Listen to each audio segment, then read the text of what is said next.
હું તો બોલીશ કાર્યક્રમ એ વર્ગ માટે છે જેનો અવાજ સરકાર સુધી પહોંચાડવો જરૂરી છે અને સવિશેષ ખેડૂતનો અવાજ સરકાર સુધી પહોંચાડવો જોઈએ. ખેડૂત રાત દિવસ એક કરે છે. ક્યાંક મોસમનો માર પડે છે, ક્યાંક બિયારણ ફરજી નીકળે છે, ક્યાંક બધું સારું નીકળે છે, તો જંગલી જાનવરો કે અન્ય કોઈ પ્રકારના જાનવર આવી ખેતરને મહેસાણી ભાષામાં કહું તો ભેળી જાય છે. આવા દ્રશ્યો જોજો. આ દ્રશ્યો સુરેન્દ્રનગર જિલ્લાના લખતર, ધાંગધ્રા અને વઢવાણ તાલુકાના 10થી વધુ ગામના છે, જ્યાં રોજ ગુડખરનો ત્રાસ છે અને ખેડૂત પરેશાન છે. આપ જોઈ શકો છો ખેતરની અંદર કપાસ વાવેલો છે, બધું છે.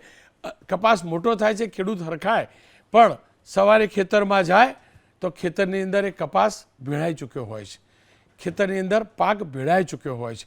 રાત દિવસ ખેડૂત એક કરે છે. આપ જોઈ શકો છો આ ખેતરની હાલત, આ તુવેર છે કેવી હાલત થઈ છે જોઈ શકો છો, આ ગુડખર જોઈ શકો છો. આ 10 ગામ, આ 3 તાલુકાના 10 ગામના લોકો રાત દિવસ ખેતરમાં રહે છે, એક સાથે ખેતરમાં જાય છે. એના પણ દ્રશ્યો જોજો. રાત આ ગુડખરોના ત્રાસથી ખેતીને બચાવવા માટે પહેરો કરે છે, પણ હજી સુધી ક્યારેય એનો કોઈ સચોટ નિકાલ નથી આવ્યો. અનેક વાર ધરણા પ્રદર્શન કર્યું છે, કલેક્ટર કચેરી ગયા છે, વન વિભાગ સુધી ગયા છે, પણ ખેડૂતની સમસ્યાનું નિરાકરણ નથી આવ્યું. હું ફરીથી કહું છું, જંગલી જાનવરનું સંરક્ષણ કરવું એ વન વિભાગની જવાબદારી છે, પણ જંગલી જાનવર અને માણસ વચ્ચે કોન્ફ્લિક્ટ ન થાય એ જોવાની જવાબદારી પણ વન વિભાગની છે. માણસને અને માણસની સંપત્તિને, એની મજૂરીને સંરક્ષિત રાખવાની જવાબદારી પણ વન્ય પ્રાણીઓથી સરકારની છે, વિભાગની છે. ગુડખરના 22 જુલાઈના દ્રશ્યો જોજો. સુરેન્દ્રનગર જિલ્લાના 7 ગામના ખેડૂતોએ ગુડખરના ત્રાસને લઈ પ્રશાસન સામે મોરચો અને આશ્ચર્યજનક કાર્યક્રમની જાહેરાત કરી હતી, જે અંતર્ગત ગજેડા, દુમાડા, વડા, ધણાદ સહિતના ગામોના ખેડૂતો એકઠા થઈ રાત્રિ સભા પણ યોજી હતી. ખેડૂતોએ સભા પણ યોજી હતી. વન વિભાગે, અમે વાત કરી છે વન વિભાગ સાથે, વન વિભાગના લખતરના રેન્જ ફોરેસ્ટ ઓફિસર ભૂપેન્દ્રભાઈ સાથે અમે વાત કરી છે ટેલિફોનિક.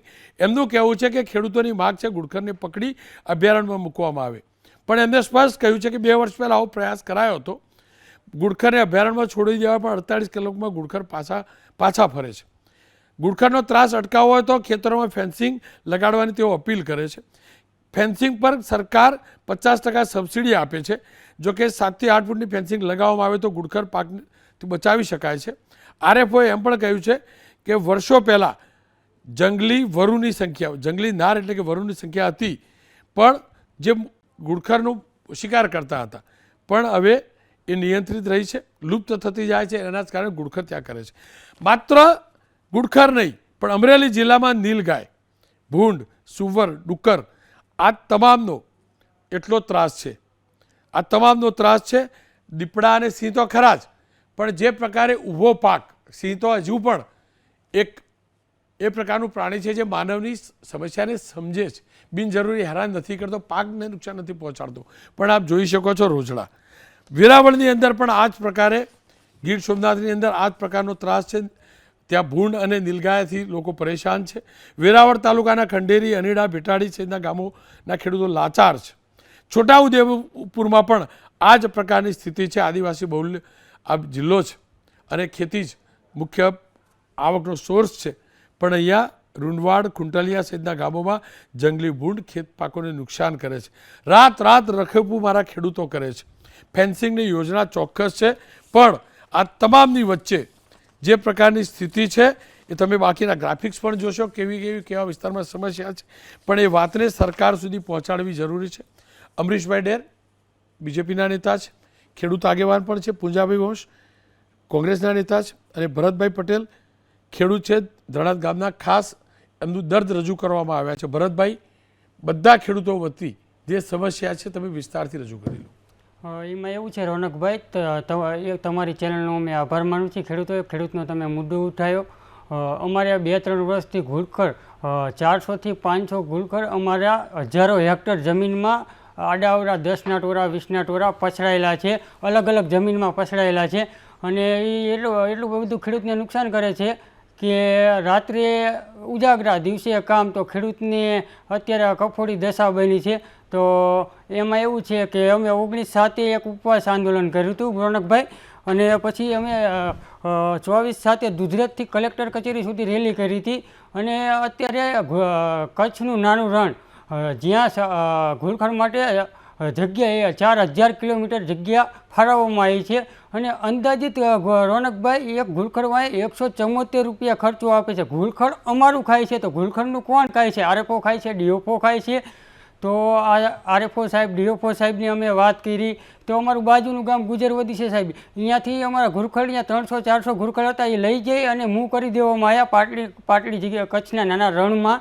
તો અમારી એવી માંગ છે કે આ જે ગુજરવદીમાં સેમ કર્યું એવું અમારા ઘણાદમાં કરે તો અમારા ખેડૂતોને રાહત રહે.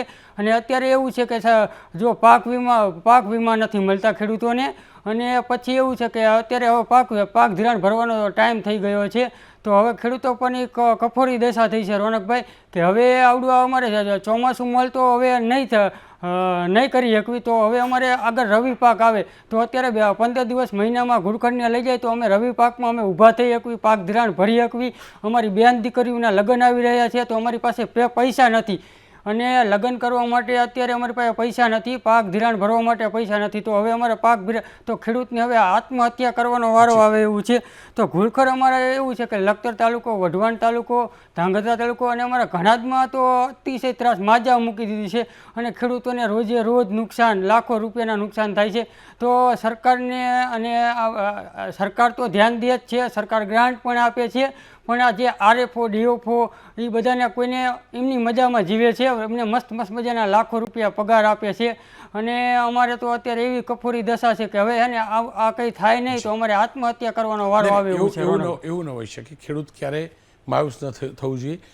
વાડ લગાવવાની જે યોજના છે એ યોજના લાગુ છે, આટલી સબસિડી આપે છે, એમાં કોઈ ક્ષતિ છે? એમાં કોઈ સુધારની જરૂર છે? સબસિડીમાં એવું છે કે અમે બહાર બજારમાંથી કરાવીને તો અમને 50%માં પડે, અને આ સબસિડી અમને બહુ મોંઘી પડે છે. અને તોય ઘૂડખર રોનકભાઈ આમાં મને પહેલાં સમજાવો બરોબર કેવી રીતે મોંઘી પડે, ગણિત સમજાવી દો. ગણિતમાં એવું છે કે એવડે 10 ફૂટે થાંભલો નાખવાનું કે 5 તાર નાખવાનું કે એમની એજન્સી કે આ ટાટા કંપનીના તાર લેવાના, તો અમે એ બધું લેવા જ આવી. જીએસટી બિલ ને એવું તો અમે લેવી જ છીએ, પણ આ બધા કંપનીના ને એવું બધું કરવા જ આવીને જે માપતાલ પ્રમાણે કરવાનું થાય તો અમને બહુ મોંઘું પડે છે. અને અમે બહારથી લઈને કર્યું ને તો રોનકભાઈ 50%માં થઈ જાય. તો એને પાછું એ કે ઘૂડખરિયા અમે અમારા ગામમાં 50 થી 60 ખેડૂતે તાર ફેન્સિંગ કરેલું છે, તો ઘૂડખર કૂદી અને એમનું ચામડું પણ તૂટી જાય તો રોનકભાઈ તાર તોડી અને અંદર ઘૂસી જાય છે. તાર તૂટ્યા પછી પણ ઘૂડખર 2 દિવસ અંદર રહીને અમારો પાક બગાડી નાખે છે. મારી સાથે પૂજાભાઈ પણ જોડાયા છે. પૂજાભાઈ, ઘૂડખરની વાત તો થઈ, સૌરાષ્ટ્ર અને ગુજરાતના અન્ય વિસ્તારોમાં કયા પ્રકારના વન્ય પ્રાણીઓનો કેવો ત્રાસ છે ખેતીને લઈને?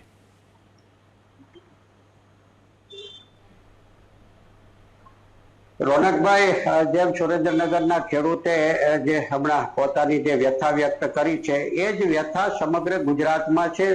ગીર સોમનાથ જિલ્લામાં પણ એ જ વ્યથા છે. અમારે તો જંગલનો બોર્ડર એરિયા આવે છે, એક બાજુ દીપડા, સિંહોની રંજાડ, અને એની સાથોસાથ રોજ અને ભૂંડના કારણે ખેડૂતોનો ઊભો પાક સંપૂર્ણપણે નાશ પામી જાય. આ પ્રકારની સ્થિતિ અમારા સૌરાષ્ટ્રની અંદર મોટે ભાગે તમામ જિલ્લાઓની અંદર છે. સૌરાષ્ટ્રના બધા જિલ્લાઓની અંદર આ સ્થિતિ છે. એટલે સ્થિતિ બધી એક સરખી જ છે.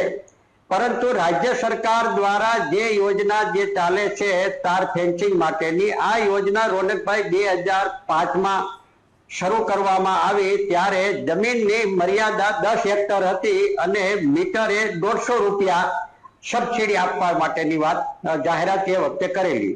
ત્યાર પછી રૂપાણી સરકારની અંદર એની જમીન મર્યાદા ઘટાડીને 10 માંથી 5 હેક્ટર કરી અને 150 રૂપિયા મીટરે સબસિડી જે હતી પ્રતિ મીટર એમાં 50નો વધારો કરી અને 200 રૂપિયા કર્યા.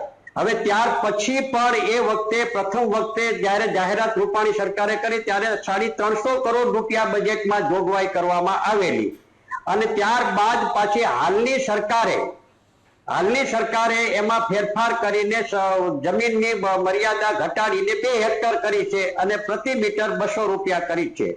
હવે વાર્ષિક બજેટની અંદર 25,000 હેક્ટરનો અંદાજ રાખવામાં આવે રોનકભાઈ, તો 25,000 ની સામે આ જે યોજનાની જે મુશ્કેલી જે છે એની જે સિસ્ટમ છે, સરળીકરણ ન હોવાને કારણે ખેડૂતો અરજી બહુ ઓછી કરે છે અને બજેટમાં જોગવાઈ પાછી ઓછી પણ કરી નાખી છે. હવે 150-200 કરોડ કરી નાખ્યા, હાલના ઓલાની અંદર 150 કરોડ કરી નાખ્યા. તો ઓછું બજેટ અને યોજનાની અંદર સરળીકરણ ન હોવાને કારણે ખેડૂતો અરજી બહુ ઓછી કરે છે અને તેના કારણે જે લાભ મળવો જોઈએ ખેડૂતોને ખરેખર આ યોજનાઓનો, એ લાભ આ યોજનાનો ખેડૂતો મેળવી શકતા નથી. અમારે જંગલ બોર્ડરની અંદર તો જે ગામો આવે છે એમાં જંગલ ખાતાનો અભિપ્રાય લેવાનો આવે છે. હવે જંગલ ખાતાનો અભિપ્રાય લેવામાં આવે તો એની કેટલી મુશ્કેલીઓ છે એ આપણે શું કહેવાય, બહુ મુશ્કેલ ભર્યું છે. એવી જ રીતે જીએસટી નો મુદ્દો જે છે, એટલે આ યોજના માત્ર ને માત્ર જે તે એજન્સીઓને મદદ કરવા માટેની યોજના હોય અને સરકારને જીએસટી ની આવક થાય એના માટેની આ યોજના હોય એવું હું બહુ સ્પષ્ટપણે માનું છું. ખેડૂતોને આ યોજનાનો કોઈ મહત્તમ લાભ જે મળવો જોઈએ એ ખેડૂતોને લાભ મળતો નથી. આથી મારો બહુ સ્પષ્ટ અભિપ્રાય છે. અને રોનકભાઈ, હું જયારે પીએસસી ના ચેરમેન તરીકે જયારે ફરજ બજાવતો હતો ત્યારે કૃષિ વિભાગની તપાસ વખતે અમે આ બાબતે બહુ ચર્ચાઓ કરી હતી, વ્યાપક પ્રમાણમાં ચર્ચાઓ કરી હતી અને એ વખતે પીએસસી કમિટીએ સરકારને ભલામણ પણ કરવામાં આવેલી કે આ યોજનાની અંદર સરળીકરણ કરવું જોઈએ. ખેડૂત અરજી કરે ઓનલાઈન, હવે તો ઓનલાઈન પોર્ટલ થયું છે, એને બદલે એક અરજી કરે અને સાદી અરજીમાં કરાવી અને ખેડૂત પોતાના ખેતરની અંદર એને મંજૂર કરવામાં આવે અને મંજૂર કર્યા પછી એના ફોટોગ્રાફ લઈ અને રજૂ કરવામાં આવે વિભાગને, ખેતીવાડી વિભાગને કે જે કોઈ અમલીકરણ અધિકારીને, તો સીધું પેમેન્ટ એના ખાતામાં નાખી દેવું જોઈએ. આ પ્રકારની વ્યવસ્થા આ યોજનામાં કરવી જોઈએ.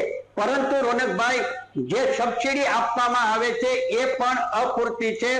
મારા માનવા પ્રમાણે ઓછામાં ઓછી 75% સબસિડી આપવી જોઈએ. 175 રૂપિયા સરકારે ખેડૂતને આપવા જોઈએ અને આ મંજૂરી મેળવવા માટેની કોઈ પણ ભંગડ છેડ્યા સિવાય સરળતાથી સીધી ખેડૂત અરજી કરે અને અરજી મંજૂર કરી અને ખેડૂત કામ કરી શકે એ પ્રકારની આ યોજનાની અંદર જો વ્યવસ્થા કરવામાં આવે તો જ ખેડૂતોને લાભ મળી શકે. અને એજન્સીઓ જે છે મટીરિયલ લેવા માટેની, હું તમને રોનકભાઈ, હું તમને એક આ પોસ્ટર સરકાર, રૂપાણી સરકાર વખતે બહાર પાડવામાં આવ્યું હતું અને કાંટાળી તારની વાર ખેડૂતોને આવક વધારવા સતત પ્રયત્નશીલ છે આપણી સરકાર. આ પોસ્ટર જે તે વખતે છાપીને જાહેરાત કરવામાં આવેલી, પણ આ પોસ્ટરમાં માત્ર ને માત્ર જે છે એ લોલીપોપ જેવું લાગે છે.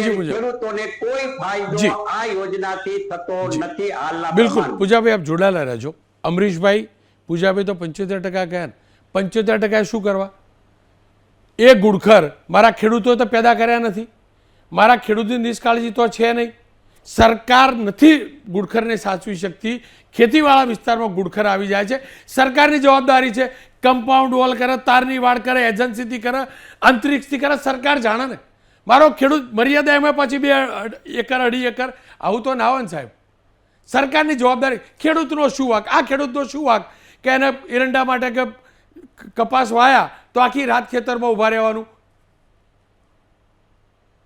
અમરીશભાઈ?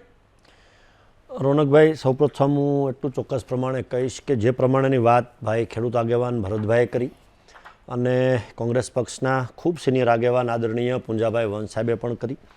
શરૂઆત કરીએ ભાઈએ જે પ્રમાણે ભરતભાઈએ કીધું કે ગુડખર બાબતની, તો મને એ સમજવું છે અને હું જે પ્રમાણે સમજું છું એ પ્રમાણે મારે વાત પણ કરવી છે કે અંદાજે 3 જેટલા તાલુકાના 7 જેટલા ગામોમાં આ સ્થિતિ ગુડખરની સ્થિતિ છે સમગ્ર ગુજરાતની અંદર. જે પ્રમાણેની વાત અહીંયા થઈ, અગાઉ પણ થઈ અને એમાં પણ સરકારે ભૂતકાળમાં જે વસ્તુ કરી છે એનો ઉલ્લેખ પણ ભાઈ ભરતભાઈએ કર્યો કે ઘણા બધા ગામોમાંથી ભૂતકાળની અંદર જે ગુડખરો હતા એને ત્યાંથી શિફ્ટ કરી અને અભયારણ્યમાં લઈ ગયા અથવા બીજે ત્રીજે લઈ ગયા. એમણે જ એમની વાતમાં કહ્યું કે લઈ ગયા પછી થોડાક સમયે પરત આવ્યા. આ એક વાત એણે કરી. બીજી વાત, સરકાર જે કરવા ઈચ્છે છે એમની વાત પણ એમણે કરી કે જે રીતે સરકાર એ ઘુડખર પાછળ જેટલો ખર્ચ કરે છે તો સરકાર એના માટે પણ પ્રતિબદ્ધ છે, કાર્યબદ્ધ છે. તેમ છતાં પણ સ્થિતિ અત્યારની છે એને હું ના નથી પાડી શકતો. એ સ્થિતિ છે, એમાં કોઈ પ્રશ્ન નથી. પણ આગામી સમયમાં ચોક્કસ પ્રમાણે અહીંથી જે વિગત મળી છે એ વિગત સરકાર સુધી પહોંચાડીશું અને આગામી સમયમાં ખેડૂતોને મુશ્કેલી ન થાય એના માટે જે પણ કાંઈ કરવું પડે એના માટે પણ કરવાના પ્રયત્નો કરીશું. જેમ ખેડૂત આગેવાન ભરતભાઈએ જે રીતે કહ્યું કે આ પાક તો કદાચ અમારો નિષ્ફળ ગયો, પણ આગામી રવિ પાક માટેની જે વાત જે છે એમાં ક્યાંક ને ક્યાંક નુકસાની ન જાય અને ખેડૂતને વધુ મુશ્કેલીનો સામનો ન કરવો પડે એના માટે જે કરવું પડશે એ કરીશું. અને હજી આગળની વાત પણ એણે જે રીતે કરીને હું જે એમની પાસેથી બેસીને જે સમજ્યો કે સરકાર કદાચ મહેનત કરી રહી છે, પણ ક્યાંક ને ક્યાંક કર્મચારીઓ અધિકારીઓને પણ આટલી બધી વખત આવેદનપત્રો આપ્યા, મસ્ત મોટા પત્રો લખ્યા, મસ્ત મોટી વાતો કરી, એમને ત્યાં આવીને ફિઝિકલી એમની સાથે જઈને એમને સ્થિતિ દેખાડી, તેમ છતાં પણ નિરાકરણ આવ્યું નથી. તો હું આપના માધ્યમથી ગુજરાતની જનતાને આશ્વસ્ત કરવા માગું છું કે જે બાબત આજે મારા ધ્યાને આવી છે અથવા તો ભૂતકાળમાં જે આવી છે એને ચોક્કસ સરકાર સમક્ષ મૂકીશું અને એનકેન પ્રકારે આ પ્રશ્ન હલ થાય એના માટે સરકાર વધુ મહેનત કરે. કદાચ સરકારી કર્મચારીઓના અધિકારીઓના કામ આંબળવા પડે તો એમાંય પીછેહઠ નહીં થાય. કદાચ ભરતભાઈ જે રીતે કહ્યું છે એ મુજબ જે પર હેડ જે ખર્ચ વધારવો પડશે તો એની માટેની પણ વાત કરીશું. અને સૌથી મોટી એની જે માંગ છે કે કમસે કમ એને અહીંથી બીજી ત્રીજી જગ્યાએ શિફ્ટ કરે તો એના માટે પણ જે કાંઈ કરવું પડશે એ સાથે રહી અને કરીશું એવું હું આપને આ તકે જણાવી રહ્યો છું. અમરીશભાઈ, પણ ભરતભાઈ બહુ ઇન્ટરેસ્ટિંગ વાત કહી કે સરકાર જે સબસિડી આપે છે એ એજન્સીઓ ફિક્સ છે. એ એજન્સીઓ પાસેથી એ તારની વાડની આખી સિસ્ટમ ખરીદે છે તો બજાર કરતાં 50% મોંઘી પડે છે. એટલે હું જે સમજ્યો એ પ્રકારે કે સમજી લો કે 100 મીટર લગાવવાનું તો બજારમાંથી લઈએ તો 10,000 રૂપિયામાં લાગી જાય, પણ સરકારવાળી એજન્સી જોડેથી લઈએ તો 20,000માં લાગે. હવે સરકારની સબસિડી બી ગણી લો, 50% સબસિડી બી ગણી લો તો ખેડૂતને તો 10,000 જ ખર્ચવાના પાછા. તો તમને નથી લાગતું સરકારનું પણ ધ્યાન દોરવું જોઈએ કે એજન્સીઓ લૂંટી રહી છે? એજન્સીઓ માટે તો યોજના નથી ને, યોજના તો મારા ખેડૂત માટે છે ને. હું એ બાબત પણ ચોક્કસ પ્રમાણે આવીશ જ અને એની માટે પણ જો કંઈ કરવું હોય તો એટલું બહુ સ્પષ્ટ પ્રમાણે કહી શકાય કે કદાચ આવડી મોટી જવાબદારીઓ સરકાર પાસે હોય, કદાચ એના સુધી ન પહોંચી શકાયું હોય, પણ જે તે વિસ્તારના ધારાસભ્યશ્રીઓએ, હું પણ ધારાસભ્ય તરીકે કાર્યરત હતો, મને ખ્યાલ છે આપણા મત વિસ્તારના કોઈ પણ પ્રશ્નો હોય, કોઈ પણ બાબતો હોય તો એમના માટેનું સૌથી મોટું પ્લેટફોર્મ જે છે એ વિધાનસભાનું સત્ર છે, ડિબેટ છે, ચર્ચાઓ છે, પ્રશ્નોત્તરી છે. એક વખત કોઈ પણ ધારાસભ્યશ્રી જ્યારે કોઈ પ્રશ્ન પૂછે છે અથવા તો પોતાની વાત વિધાનસભાના ફ્લોર ઉપર મૂકે છે તો લેખિત, મૌખિક અને ઇલેક્ટ્રોનિક બાબતમાં પણ એની નોંધ થાય છે.